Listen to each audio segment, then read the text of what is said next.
Hello, everybody. Welcome back to another episode with Engineer Raymond.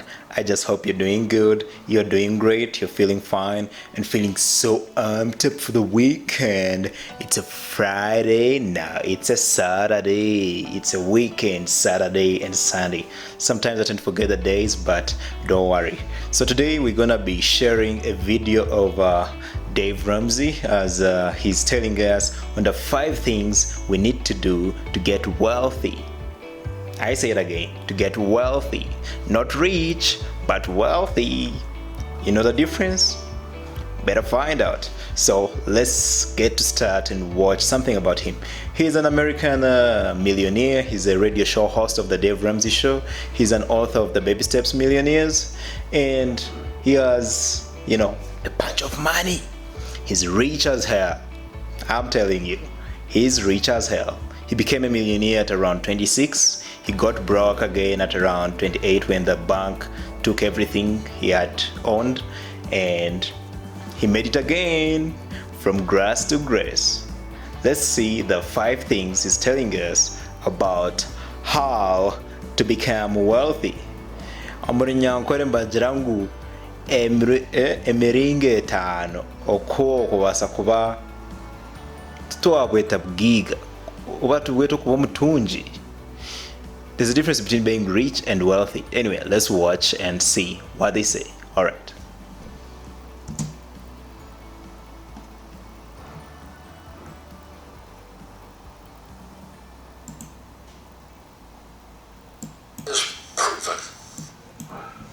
It's beginning. Yeah, this one. Now, the stuff we teach here and have for almost 30 years is proven. It's no longer an opinion. It's not a theory. I don't agree with Dave Ramsey's advice, which would make you wrong. I don't agree with Dave Ramsey's advice. You're wrong, baby. Nigga saying you are wrong. And I know you're writing a blog from your mother's basement and you're looking for clickbait using my name. I understand that, but you're wrong. And it's always humorous to me to see people who are broke on Twitter ragging on the advice that I give. Or a broke 26-year-old journalism student deeply in student loan debt writing an article about me. That's humorous because it's stupid. Here's the thing. Here's the advice that we give you. If you do these 5 things from the Bible and from your grandmother, they're called common sense, you will win with money 100% of the time.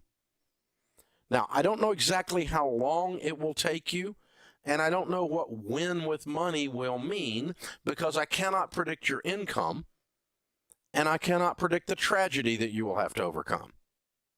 But subject to your income to tragedy ratio, to the extent you do these 5 things, you will win with money. You will become wealthy in North America if you will do these 5 things over and over again. Number 1, you need to have a written plan, a budget. Jesus said, don't build a tower without first counting the cost, lest you get halfway up and you're unable to finish, and all who see you begin to mock you and say, this man began to build. No one began to build and was unable to finish. No one accidentally wins at anything. And you're not the exception. I don't like Dave Ramsey's advice. I don't give a crap. You're wrong. You have to do a written game plan with money or you're going to lose. The second thing is you got to get out of debt. Your most powerful wealth-building tool is your income. And when you spend your whole freaking life giving your money to banks who fill up the skyline and have furniture nicer than yours, that makes you stupid. Get out of debt. When you don't. Number 2, he says, I'm noting down, so I have to read. Get out of debt. That's number 2. Get out of debt. In my local language, they say, Murugo mabanja, tweye hibanja. Kokuba ibanja ly'omuntu, you become oba noba ekibeeta omuhuku w'omuntu ayakuhereza ezi sente. The borrower is always a slave to the lender, you know?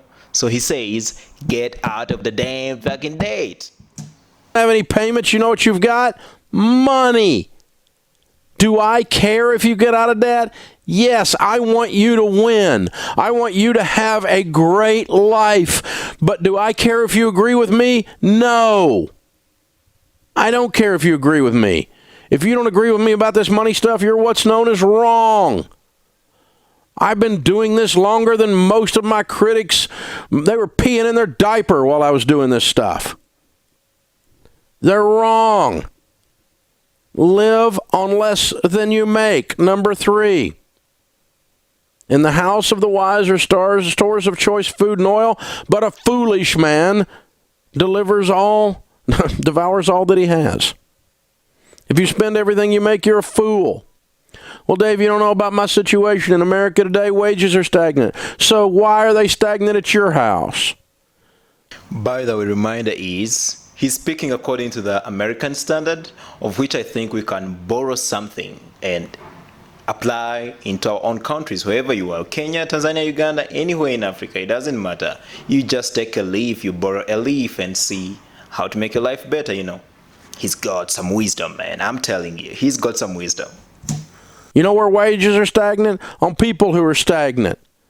You're only got stagnant wages if you decide to stay there and keep getting those wages. This is not Russia. You can quit. I don't like how much Walmart pays. I don't like how much McDonald's pays. So don't work there, stupid. Go to work for somebody else. I don't like how my company treats me. So leave. Go be somebody. There's no reason that you have to be stuck somewhere because some liberal journalist said you were stuck. You're not stuck. You're stagnant. Don't be stagnant. You know what stagnant pond water does? It grows scum on top. You don't want to be stagnant. You get scummy. You need to go be somebody. You need to leave the cave, kill something, and drag it home. You need to decide that my life is not good enough the way it is. And so I am going to control the controllables. I am going to change some things. Because guess what? Nobody in Washington is going to fix your life. Santa Claus doesn't live there, baby. Have you noticed that the Democrats and the Republicans, neither one could freaking add? Have you ever had any of them send you money? No. When he talks about Washington and he talks about, the Democrats in America, it's more we can, put it in our own situation whereby we have these politicians, we do elect them to be our leaders, but they never give us a cent to put in our pocket. These people are in parliament. They are not there to give us the money. They are there to serve us, but they do serve themselves. So whatever you do, baby, these people ain't gonna put a cent in your pocket. Politicians, dang, they're a joke. They are not gonna fix your freaking life. You are gonna fix your life. You are responsible for fixing your own life. You're going to get on a plan. You're going to get out of debt. You're going to live on less than you make. And then you're going to save some money. You know how rich people get rich? They save money. Wow! I don't know if I agree with Dave Ramsey's investment assumptions. I don't give a crap if you agree with my investment assumptions. You know what my investment assumption is? My assumption is you're going to be broke until you save money. That's my assumption. You need to get up off your assumption and go do something. You need to get up off your assumption and start investing some money. 100% of the people that don't save money don't have any. Wow, how's that for insight?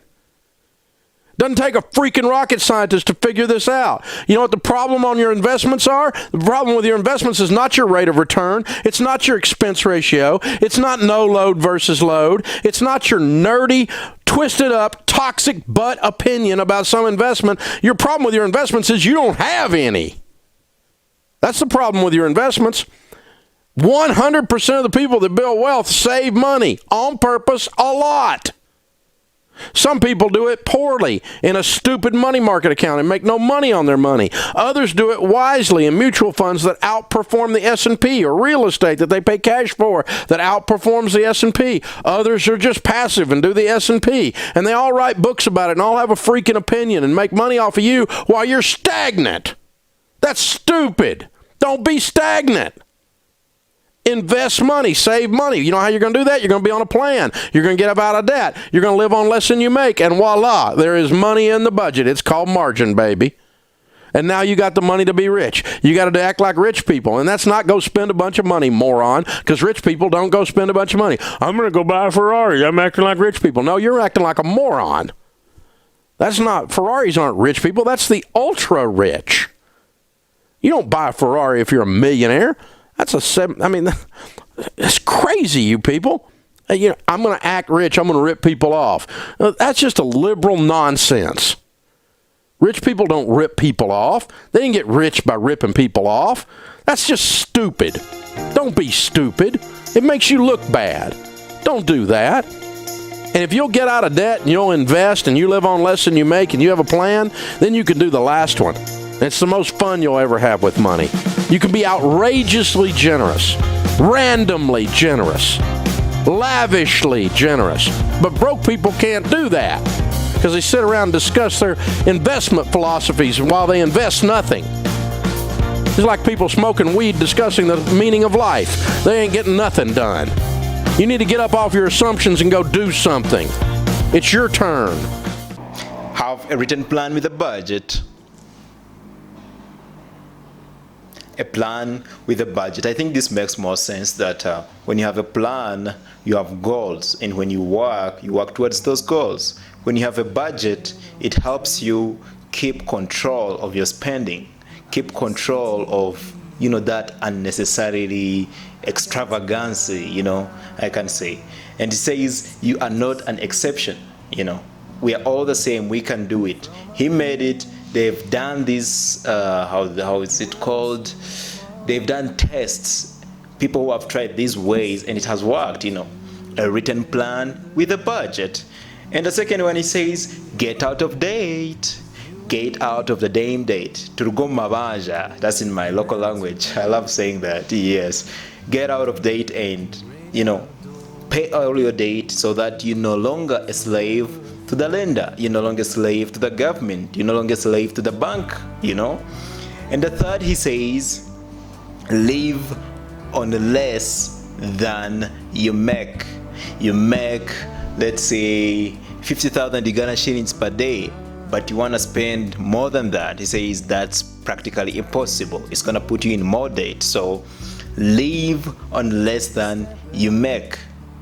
For all those of y'all who are in foreign countries and making a little bit more money, hey, the life there is really good, but when you try to control your expenditure and live on less than you make, my friend, you're gonna be rich, I'm telling you. And he says number 4, rich people save money, man. Rich people save money. Who says rich people don't save money? They do save money too. That's how they become rich. But obviously you'll watch a lot of stuff where they say that rich people do invest. Yes, they do save first, then they invest. You can't invest what you don't own, right? He says save money. And when you read his book called The Baby Step Millionaires, my friend, it's gonna change your life. It's gonna change your life around, I'm telling you. And number 5, he says be generous. And that's the last one. Be generous. You have the money, you've saved it, try to be generous sometime, Yes, being generous kind of a way gives us a certain feeling, I can say. And being generous really biblically, it also kind of, it's a good gesture that you're helping people. And I'm sure you're going to feel good about that, right? Rather than having all this money by yourself. It's my money. You're not helping anyone. It's your money. I'm sure God won't even be able to be like, oh, bro, I'm giving you all this money, but you ain't helping anybody, So he says, be generous. And if you're broke, you can't be generous. That's what he says. If you're broke, you can't be generous. You have to first have the money, then you can be generous. Otherwise, you'll always keep talking, and not doing anything. That's from Dave Ramsey. Go and search and make research and watch a lot of his information, bro. It's gonna change your life around, especially for all your Ugandans who are abroad and trying to find ways on how to invest, on how to save, on how to make a living to be better. Try watching him. He has some nice points, some profound views that are gonna change your life around. I'm listening. I'm still in the beginner steps, I can say. I'm trying to make it there, but let's begin this journey together. Let's move together, and I'm sure we're gonna win together, right? Thank you for listening, and it's Young Engineer as usual, and I love being an engineer. Now I wanna be rich. How about we become rich together? All right, I'll see you all in another episode. I'll bring more prominent people, but I love watching Dave Ramsey. Anyway, thank you. Have a great weekend, a good Sunday, a good Saturday. All the best. I sign out and say bye-bye. All right.